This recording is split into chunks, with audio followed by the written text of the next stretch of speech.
America! Fuck yeah! Happy Memorial Day, guys. By the way, this is Memorial Day weekend, so I got a lot of stuff done. If you're a veteran, thank you for your service. Hello, ladies and gentlemen. What is going on? Good morning, good day, good afternoon, good evening, good year. Goodyear is a tire company. Welcome back to another episode of Spark Gap Garage. And in today's episode, we are looking at that. Look at that. It looks different. You guys look different, but I like your change. You guys look good. Let's take a look at this thing.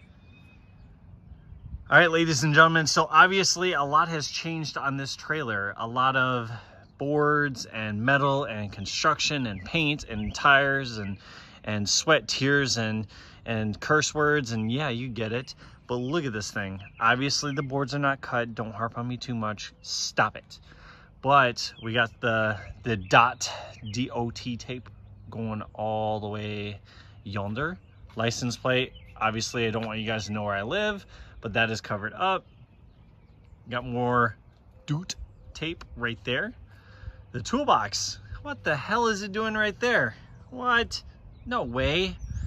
It is moved. And we figured out that where the toolbox was previously mounted with the weight of my heavy ass boat, it would grind on or be very close to hitting the road because of the sagness. So we relocated it to here. And you're like, well, isn't that where the cabin's supposed to be? Aren't you gonna trip and die on that? Not really, but here's the plan. So these boards are on a cross member beam that was welded in by my buddy at his shop. And that is kind of where the start of the cab is, and it ties into the deck. So we're gonna build a frame that butts all the way up against to where the toolbox is, and it's gonna go all the way where this beam is, another foot out. We checked with my truck hooked up to it, jackknifed. We still have another foot of clearance, so that's gonna make so much more room for activities. The aerobics in here, so many activities. We're gonna build a cabin yonder, and that still leaves the question, that's a pretty big step there, buddy. Well, the plan is to have plywood floor go all the way up here. I don't mind stepping up onto this, that's completely fine.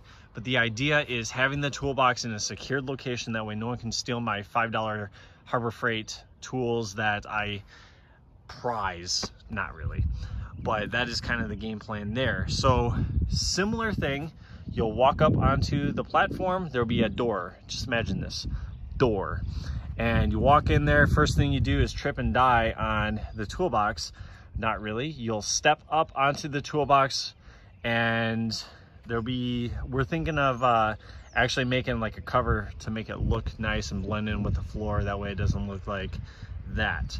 But there'll be kind of like a trap door. You lift that up, and then there will be your toolbox. My toolbox, not yours, mine. You open that up, and there are tools going to be in there.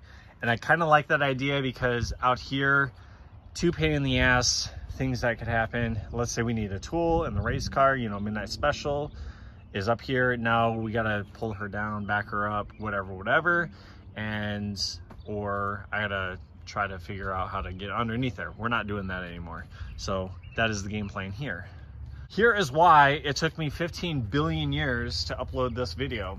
So obviously a lot has changed, but the electrical was a rat's nest of a mess. Now, some of you may harp on me, whatever, I don't care. Just, you know, don't hurt my feelings. This will be corrected right here. This exposed wire will be corrected. We have a new 7-way plug. I verified the continuity from here all the way through the spider web. Brand new harness, brand new wiring harness to this guy right here. You got the step. This board will be hard mounted, but for working on electrical, we got this box. Look at that box. Now this box is like a junction box, pretty much exactly what it is. You have 7 wires going in, 7 pins, your brakes, your lights, and more brakes and lights. And you notice there's already a wire coming out. Well, that goes to my brakes. my brakes are fully wired in now. And let me tell you, that was fun. I could have done this half-assed. I am somewhat of a perfectionist, and when you look at certain ways of how I routed the wires, up here, this will get all cleaned up. This is just temporary for testing purposes only, just to get this thing working. The wire harness goes around the bottom side of the toolbox through the original glory holes, whatever you want to call it. Probably shouldn't say that. And then underneath the deck that you can't see, and then it wraps directly here, and it's secured every so often because I don't want chafing to happen and this and that and you know what else. So I am going to be straight up honest with you guys. I may not be the best electrician in the world, but let me tell you, one thing I do not want to happen is rubbing wires, and this will go bye-bye. But I wanted the wires to have, or the harness to have, as much protection as possible. So Loom is this protective casing, whatever you want to call it. I have that on the entire braking wiring harness that I made. This is not bought, store-bought harness. This is 100% made by yours truly. So kind of interesting way of testing this. We have a car battery. Don't mind the mess. Midnight Specials old car battery. We have a new anti-gravity battery that's going in her, but this heavy ass battery right here is what I used to test some of my powers and making sure I get powers in my junction box. Now, to test the brakes, I had jumper cables going to the ground pin and the trailer brake supply pin on the 7-way plug. And back here, before I fully, I lied to you, I didn't have it plugged in just quite yet. That was after I tested the brakes. Before I plugged in these wires into the junction box, I had the battery connected to these directly, 12.2 volts, with the trailer axles in the fully supported up position where I can spin the wheels. I applied the power to the brakes. No more spinny spin. That is yeah. So great. Goodness. Yeah, that's all the cookie crumbles. So we're gonna take a break on the brakes and talk a little bit more about boards, because you're probably bored by now. I'm full of puns today, guys. So this, I kind of got to admit to something, guys. This originally was supposed to be a budget build. It started out as a budget build. It is no longer a budget build. There are certain things that I had to absolutely buy in the name of safety and brakes, harnesses, all this stuff. And I didn't want to chotch out on making this look shitty. So the boards.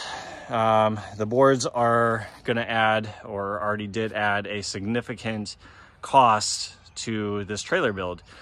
These 10 boards, which are, I think they're 18 footers. Yeah, 18 foot by 2 by 20 million feet of trees that were just deforestation right here. These guys cost $315 for 10 of these boards. Holy shit. Yeah, well, that is pressure treated wood. We are not going with, or we did not go with standard boards. We went with a pressure treated board, and these yellow pines are known to be used on pretty much every single car hauler, flatbed, trailer manufactured. So we wanted this. I wanted this. Look at that dark board that runs in the middle. That's annoying. Whatever. But this is significantly, these boards added a lot of costs to the build.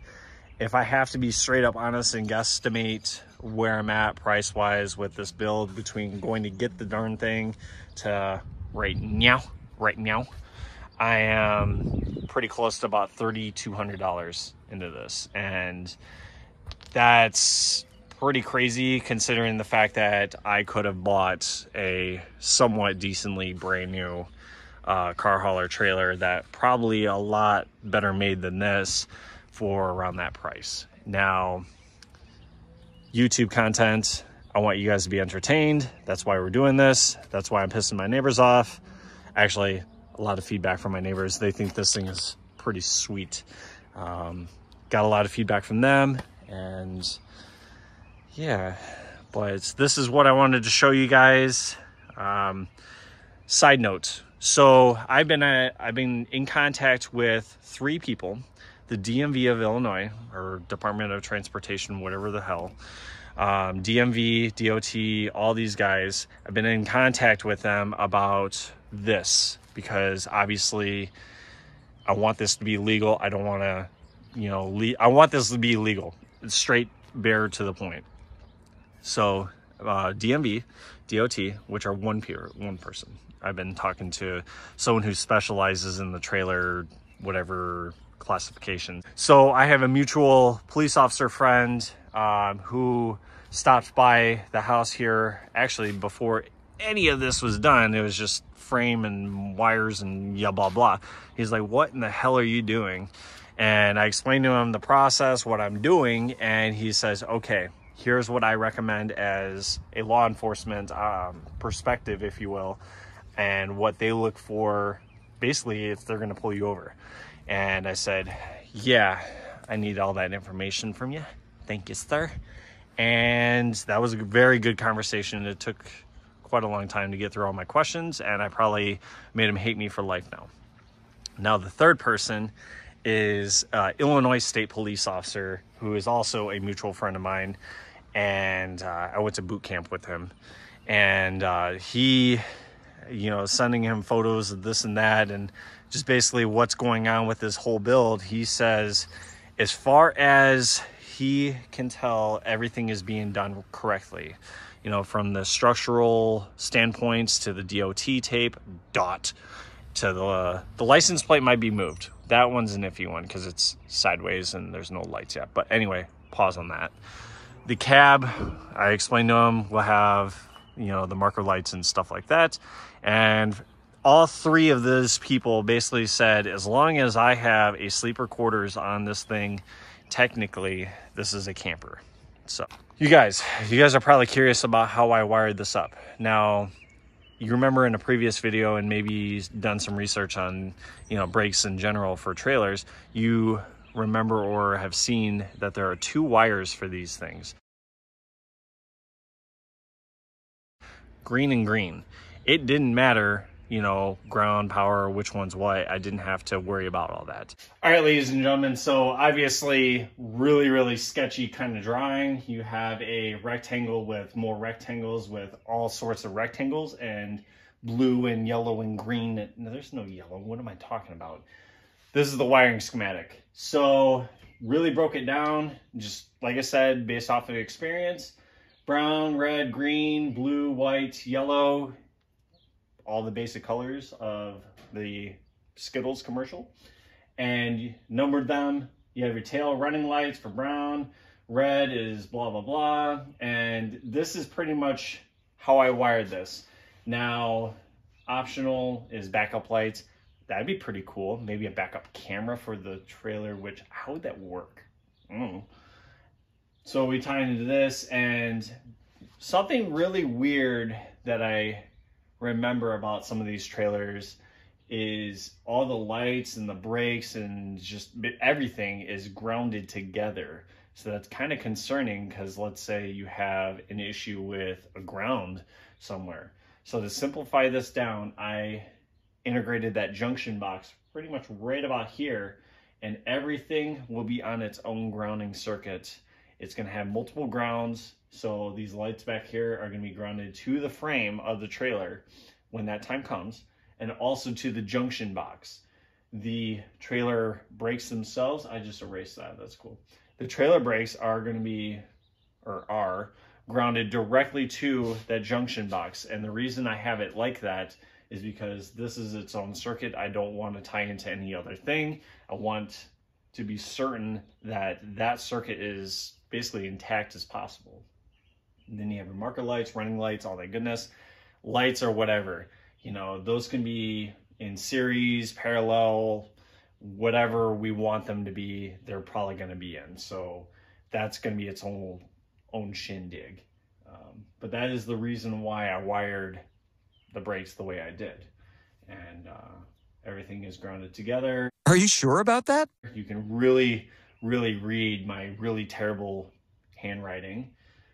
All lights and brakes wired together. I did not do that because I sinned and I lied to myself. Optional red, which is kind of cool too. So let's say with the truck hooked up to the trailer, I could actually charge a battery. Midnight Special is all battery. I can use that battery to charge, or not charge, but like, well, actually wall outlets, 12-volt lights, stuff like that, or an inverter for the cab. I think that's an idea. So you have your seven-way pin right here. 1, 2, 3, that's not 13, 4, 5, 6, and then 7 in the middle. And when you take a step back, I know this looks really overwhelming, but when you really break it down the way I did, simplify your circuits, it makes it so much easier.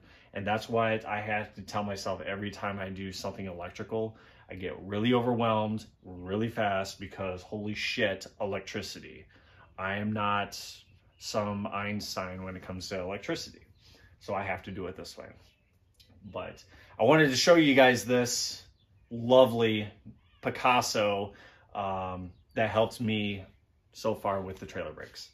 All right, ladies and gentlemen, I want to thank you so much for watching this episode of Spark Gap Garage. And in the next episode, we are going to have something else completely different. And hopefully, hope to God, it does not take 15 million billion years to get the next episode going. But we love you.